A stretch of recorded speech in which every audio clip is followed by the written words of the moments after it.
Kalods. Ha? Pakyat na kami.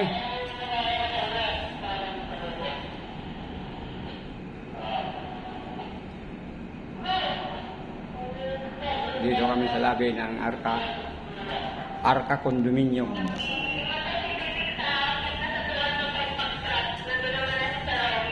Hindi na? Wala pa. Inaantay kami yung kasama namin. Mga kalodi. Lima to? Ay, siya na, siya na.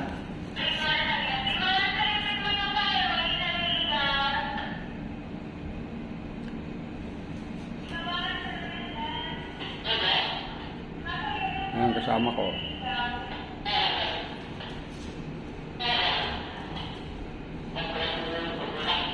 Ano ba? Wala po, sir. Kasama ba namin? Oo. Ay, ibig sabihin, wala pong tao sa taas. Siya na, yung payment nila. Dito na lang